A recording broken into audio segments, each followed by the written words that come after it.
ဒီနေ့ခေတ်မှာလူတွေအများစုကအိမ်ချမ်းမြေရောင်းတာပဲဖြစ်ဖြစ်ဝယ်တာပဲဖြစ်ဖြစ်အဓိကအိမ်ဘိုးနဲ့မြေဘိုးကိုပဲထည့်စဉ်းစားတတ်ကြတယ်မလားဒါပေမဲ့တကယ်လက်တွေ့မှာတော့အခွန်ကိစ္စကိုပါမဖြစ်မနေထည့်စဉ်းစားဖို့လိုအပ်ပါတယ်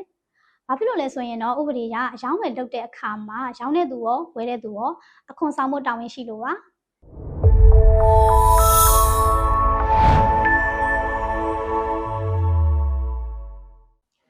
အကယ်၍မိတ်ဆွေကအိမ်ရောက်လိုက်လို့မြတ်တယ်ဆိုရင်အဲ့ဒီအမျက်ငွေပေါ်မှာ10%ကိုဝင်ငွေပေါ်ဆောင်ရပါမယ်ဒါပေမဲ့ကင်းလွတ်ခွင့်လေးတစ်ခုတော့ရှိပါတယ်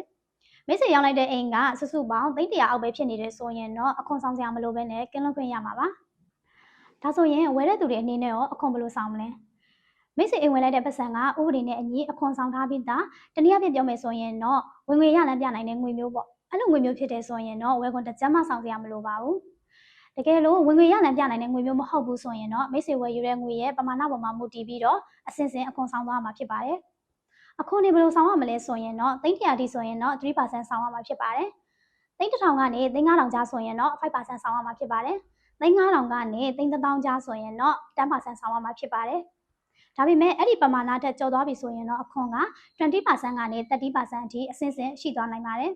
ဒါနဲ့လူတွေသတိမထားမိတဲ့အရာလေးတစ်ခုရှိသေးတယ်ပေါ့နော်အဲ့ဒါဘာလဲဆိုရင်တော့ရန်ကုန်မှာအိမ်ဝယ်ပြီးရင်စာချုပ်ချုပ်မယ်အမည်ပြောင်းတော့မယ်ဆိုရင်ကာလတန်မိုးရဲ့4%ကိုတစိတ်ကောင်းကအဖြစ်မဖြစ်မနေဆောင်ရအောင်ပါဒါကြောင့်မလို့မိတ်ဆွေကဝယ်ခွန်ကင်းလွတ်ခွင့်ရတယ်ဆိုရင်တော့မှ4%တစိတ်ကောင်းကုန်ကိုဘတ်ဂျက်ထဲမှာလုံးဝချန်ထားလို့မရဘူးနော်အခွန်တွေကိုစနစ်တကျတိတိကျကျဆောင်ထားမှာနောက်ရင်းမှလည်းစိတ်အေးရတာပေါ့ဒါကြောင့်မလို့အိမ်ချမ်းမြေဝယ်ချင်တာပဲဖြစ်ဖြစ်ရောင်းချင်တာပဲဖြစ်ဖြစ်နောက်ပြီးတော့ဒီလိုအခွန်ကိစ္စအနေနဲ့ပတ်သက်ပြီးတော့အသေးစိတ်ဆွေးနွေးချင်တာပဲဖြစ်ဖြစ်ညီမတို့ရဲ့ Listen Maria Estate ကိုအချိန်မရွေးဆက်သွယ်မေးမြန်းစုံစမ်းနိုင်ပါတယ်ရှင်